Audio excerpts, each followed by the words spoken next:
Bonjour à vous, ici Philippe Fabignon, le producteur TV, alias Sina, est pour vous servir. La thématique, ça serait « Sois bon dans ce qui te fait plaisir, sois bon dans ce que tu sais faire, si tu veux. Et essaye pas de vouloir aller sur des espèces de chemins, des territoires qui ne sont pas les tiens. » Écoute bien cette histoire. Je me rappelle d'un gars qui s'appelait Jérôme, il y avait moi, et il y en avait un autre, on va l'appeler Nicolas. Et c'était étonnant parce que on a grandi ensemble à l'école et Jérôme en tout cas, il répondait moins à ce qu'attendaient les écoles, si vous voulez. Donc c'est mathématiques, voilà le système scolaire, qu'on soit bon dans certaines matières pour qu'on continue dans l'excellence, entre guillemets. Et lui, il a été en CAP, à l'époque ça s'appelait un CAP. Le CAP, c'est le certificat d'aptitude professionnelle, s'il me semble. Et le CAP, au final, quand tu finissais dans un CAP, c'était waouh, on ne calculait même pas, mais c'était naze pour nous. Et effectivement, moi j'ai continué, j'ai eu mon bac, j'ai eu un BTS.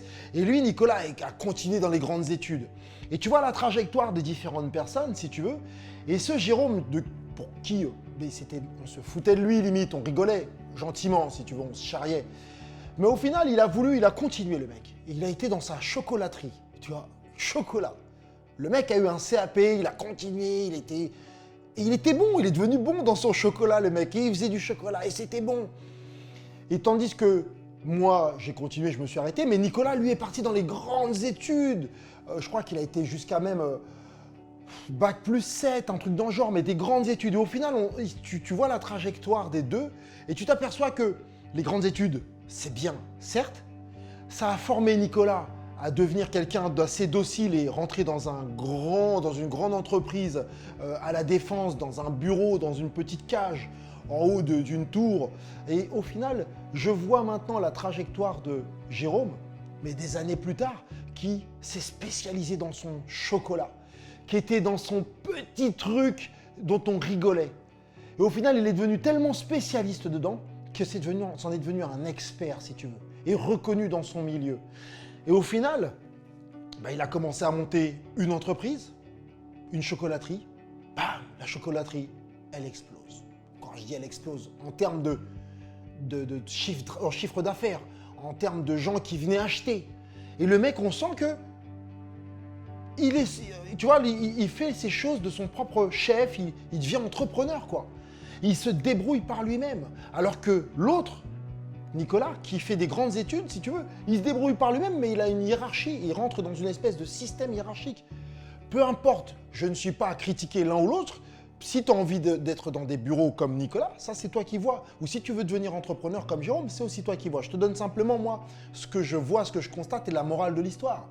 Aujourd'hui, la morale de l'histoire, elle est que Jérôme, il a 4 magasins de chocolaterie qui sont littéralement remplis tout le temps. Il fait un chiffre d'affaires. Le mec est heureux, il a une famille, il est épanoui. Après, je ne vis pas tout le temps chez eux, mais ce que j'en vois, c'est que le mauvais départ ne veut pas dire arriver perdant. Et ça, je ne cesserai de le dire. Et surtout, à un moment donné, dans son petit milieu qui semblait au départ être le dépotoir, le ramassis, le gars est devenu très très bon. Il est devenu excellent dans ce milieu-là. Et ce qui a fait qu'à un moment donné, il se révèle, si tu veux. Et donc, parfois, vaut mieux ne pas vouloir aller sur ce qu'on prétend, ce que le système ou ce qu'on nous prétend, nos familles ou quoi que ce soit, nous prétend d'être la voie royale. Mais sa voie royale, elle est d'être soi-même. Ça vaut la voie que tu as décidé de prendre, si tu veux. Si tu veux devenir, je ne sais pas quoi, moi, à un moment donné, nous, on rigolait de la chaudronnerie, si tu veux, des plombiers. Quand on disait, ouais, t'as ton CAP de plomberie, on en rigolait. Tu sais quoi aujourd'hui? Ceux qui ont des entreprises de plomberie, j'en vois. On ne va pas parler on s'en fout des millions. Mais c'est des gens qui ont entrepris, qui entreprennent, si tu veux. L'artisanat, c'est pareil. C'est des gens qui aujourd'hui créent et savent à un moment donné diriger des équipes. Ils ont bâti sur un moment donné, sur ce qu'on peut dire sur des... on ne va pas parler de cendres, parce que ça, c'était la vision qu'on a voulu avoir, qu'on a voulu nous mettre, si tu veux. Mais ce n'était pas des cendres, et bien au contraire. Moi, je pense que c'était de la poudre d'or. Ils l'ont transformé en cendre. De la cendre, ils ont transformé ça. Et Jérôme a transformé ça en poudre d'or. Donc, toi, de ton côté, en commentaire, dis-moi si cette histoire t'a inspiré. Qu'est-ce que tu en penses? Peut-être que tu as envie, ton souhait c'est d'aller au plus haut d'une tour et rentrer dans un grand groupe, et très bien pour toi.